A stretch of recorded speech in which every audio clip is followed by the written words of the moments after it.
Boa noite a todos. É com imensa alegria que iniciamos mais uma noite de preces e vibrações do TCR Canto de Interlagos.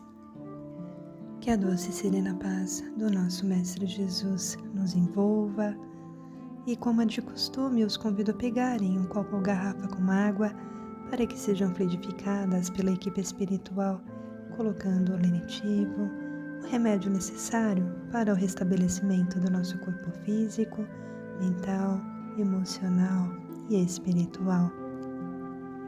E assim vamos buscar um lugar de recolhimento interno, onde você possa ficar em silêncio.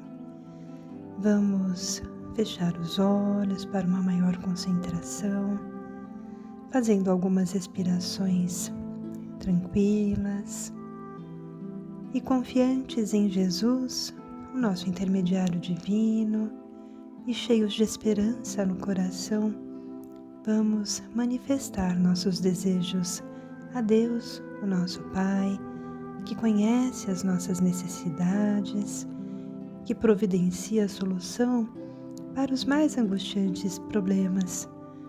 O amor de Deus sempre nos envia para nossa assistência e proteção os espíritos que seguem à nossa frente na nossa jornada evolutiva.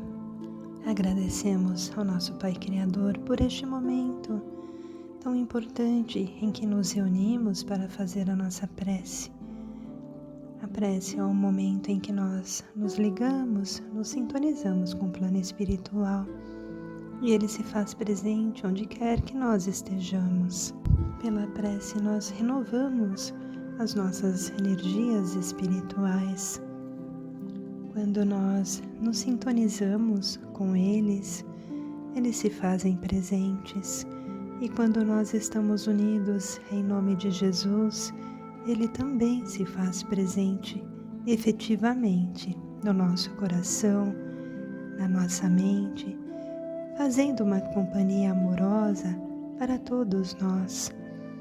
E assim vamos nos sintonizando, elevando o nosso pensamento, buscando aquela figura meiga do nosso Mestre Jesus, da forma como cada um concebe, seja de braços abertos a nos envolver, seja à distância, que nós possamos nos sintonizar com esse Mestre amoroso e deixar que Ele ilumine as nossas mentes, que Ele abrande os nossos corações e vamos nos entregando a esse envolvimento amoroso, nos fortalecendo, nos tranquilizando de toda a correria do dia, da semana, que neste momento possamos nos restabelecer para enfrentarmos um novo tempo. Agradecemos ao nosso Mestre que nos envolve em seu amor, em seu carinho, que está entre nós. Agradecemos aos benfeitores espirituais que nos acompanham, nossos anjos protetores. Aonde quer que estejamos, eles lá estão conosco. E agradecemos efetivamente ao Senhor da vida, esse Pai misericordioso, que nos concede todas as oportunidades de aprendizado, de amparo e de proteção. Que assim seja. E hoje eu vou ler no capítulo 8 do livro Céu e Inferno, de Allan Kardec, Expiações Terrestres, Marcel, a criança do número 4. No hospício de província havia uma criança em torno de 8 a 10 anos, num estado difícil de se descrever. Não era ali designado senão sob o número 4, inteiramente contrafeito, seja pela disformidade natural, seja em consequência da doença. Suas pernas contornadas tocavam seu pescoço. Sua magreza era tal que a pele se dilacerava sob a saliência dos ossos. Seu corpo não era senão uma ferida, e seus sofrimentos atrozes. Pertencia a uma pobre família de israelitas, e essa triste posição durava há 4 anos. Sua inteligência era notável para sua idade. Sua doçura, sua paciência e sua resignação eram edificantes. O médico, no serviço do qual se achava, tocado de compaixão por esse pobre ser, de alguma forma abandonado porque não parecia que seus parentes viessem vê-lo frequentemente. Interessou-se por ele, contentando-se em conversar, encantado por sua razão precoce. Não somente o tratava com bondade, mas quando as suas ocupações lhe permitiam, vinha ler-lhe e se admirava com a retidão de seu julgamento sobre as coisas que pareciam acima de sua idade. Um dia a criança lhe disse: Doutor, tem depois a bondade de me dar ainda pílulas como as últimas que me ordenastes.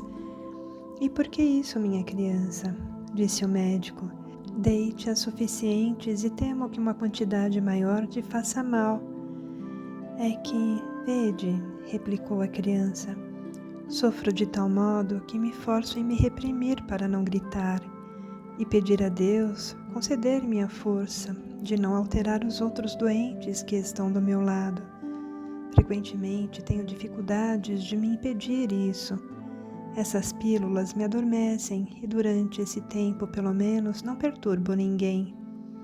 Essas palavras bastam para mostrar a elevação da alma que esse corpo disforme encerrava. Onde essa criança aurira semelhantes sentimentos, isso não poderia ser no meio onde ele foi educado. E, aliás, na idade em que ele começou a sofrer, não podia ainda compreender nenhum raciocínio. Eram, pois, inatas nele. Mas então, com nobres instintos, por que Deus o condenava a uma vida tão miserável e tão dolorosa, em admitindo que criara essa alma ao mesmo tempo que esse corpo, instrumento de tão cruéis sofrimentos? Ou é preciso negar a bondade de Deus, ou é preciso admitir uma causa anterior, quer dizer, a pré-existência da alma e a pluralidade das existências. Essa criança morreu e seus últimos pensamentos foram para Deus e para o médico caridoso que teve piedade dela. Daí a algum tempo foi evocado na Sociedade de Paris, onde deu a comunicação seguinte: 1863. Vós me chamastes, vim para fazer com que a minha voz se estenda além deste recinto, para atingir a todos os corações, que o eco que ela fará vibrar se estenda até na sua solidão.